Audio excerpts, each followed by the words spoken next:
Hello everyone, this is the Everything Axe versus the Everything Tele video. Now I'm just going to get to it real quick. There's a lot I have to say. This is the second time me filming the whole thing. The first time I had to get rid of. And anyway, we'll get to that at the end. Here is the Everything Axe versus the Everything Tele. Okay, just real quick, this is future me.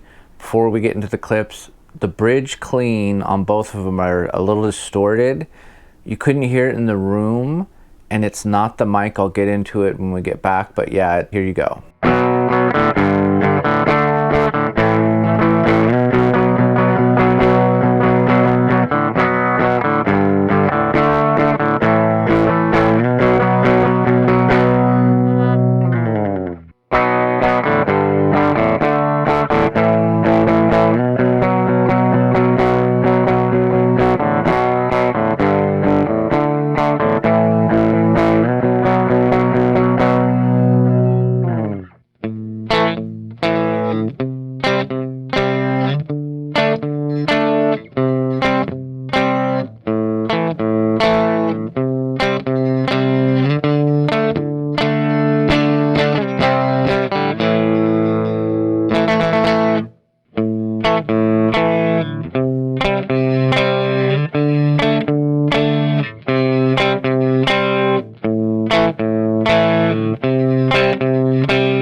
So there we go. Before I get into the distorting problem and stuff I've been talking about for the last couple weeks and kind of figuring it out. It might be obvious to most of you, but I'm just a big dunderhead. So anyhow, just to go over what I liked about the clip so I can get onto that. I think that the JB Junior on both clean and distorted was a little bit better than the little 59. I liked it. It was brighter. And maybe if it wasn't as hot, because like it's hotter than the little 59, if it was a little cooler, it might be perfect for me, but they don't make it for a Tele, so what can you do? But I liked it better than the little 59, so that's just kind of all that matters. Then you get into the bridge middle, and I liked the Tele better because it's a real single coil. It's the bridge humbucker mixed with the real single coil, and it just sounds a little bit better to me. Not by much, but just a little bit. Then when you go to the middle, and this is what's funny, in the room, the duckbucker sounded kind of thin, but they sound really close. I could have taken one or the other on that one with no problems. Like, and in reality, if you go play live, you're going through a mic, so they're going to hear basically the duckbucker sound great, and you're going to record, it's going to be through a mic into an interface, and people are going to hear the duckbucker sound great. So it's kind of like, even though in the room it sounded thinner than the real single coil, it really sounds good mic'd. And yeah, there you go. I could have went either one on that one as the winner. It's a little brighter, and the regular single coil is a little darker. Between the middle and the neck, I definitely pick the Tele. The two real single coils just dominate on that one. And even going into the neck by itself, like, I'm not a big neck humbucker guy, and the neck humbucker just sounds compressed, and I think the single coil just destroys it. Okay, so now going into the distorting issue. Now this has been a thing that's been kind of like, and like I said, maybe it's obvious for most people, but first I thought it was the quilter, because I started my recording and then you could hear the quilter breaking up in the room with the humbucker. And usually at practice I have earplugs in, and so I was like going, oh man, well, the Bassman doesn't distort with humbuckers, so whatever. And in the room you can't hear it. And so when I came home with this recording, that same crackly distortion was in the recording, and I'm like going, what the hell? So the next time I was over there, I plugged in, put my ear down to the speaker, which is by my feet, and you could hear it. And I'm like going, oh my goodness, it's happening with the Bassman too. And I'm like going, well, wait a second, I don't think it does it with my Deluxe. So I tried my Deluxe and it doesn't do it. So I'm like going, okay, this is for real. This is like, it's something to do with the Bassman and the quilter. And for a while, I was about to get rid of the quilter. I'm like, I need a real tube amp. I mean, this thing, like, they say solid state's as good as tubes now, but I don't know, it's distorting weird. And then once I heard the Bassman was doing it too, I'm going, oh. So then I was going, why does the Deluxe not break up in that nasty spatty way and the other two do? And so I was trying to think, could it be the input gain? Well, the Bassman, when I used single coils mostly before, it had way higher headroom. That could be the power section and all, but I think it has the normal channel, which I use, has a less gain stage, and all the gain stages are like in the bass channel. And so I'm like, well, it can't be that. And I was thinking, and I'm like going, well, the Deluxe is kind of scooped. I'm like, but that doesn't make any sense. At least to me, like I said, you guys could be like going, oh, this is obvious. But for me, I'm like going, what would the mids have to do with the breakup? And so essentially I get my quilter and I turn the mids down. I normally have them at 2 o'clock.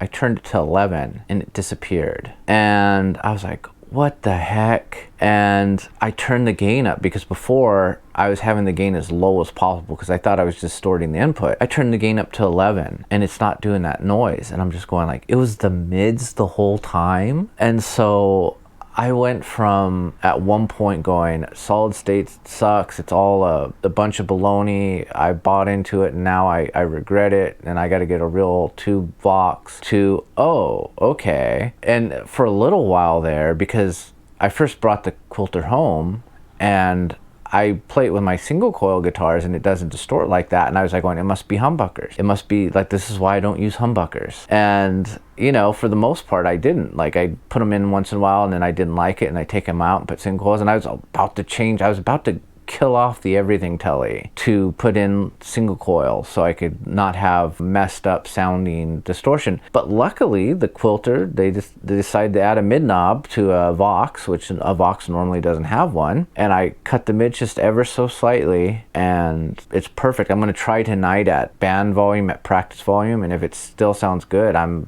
there. I can't use the Bassman. The Bassman doesn't have a mid control and it's distorting like that. I'm wondering, man, like the times that I had the humbucker, now that I think about it, I think we played at Froggy's and I was doing the little 59 and the quarter pounder, and this was like a year or two ago, and I only know this because I looked through all my photos, and yeah, and I think I used the Bassman, and I think we got mic'd on that one.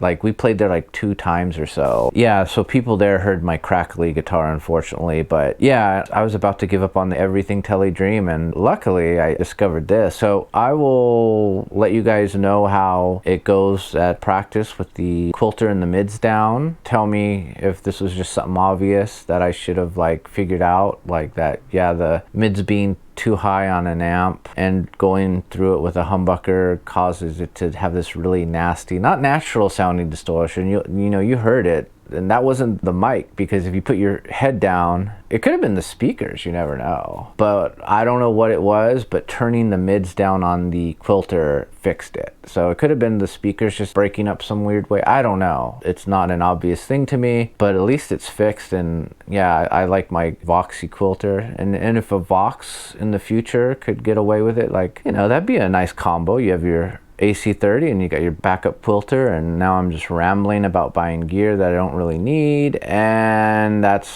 what my channel's all about. So you guys have a good one, and I'll see you next time.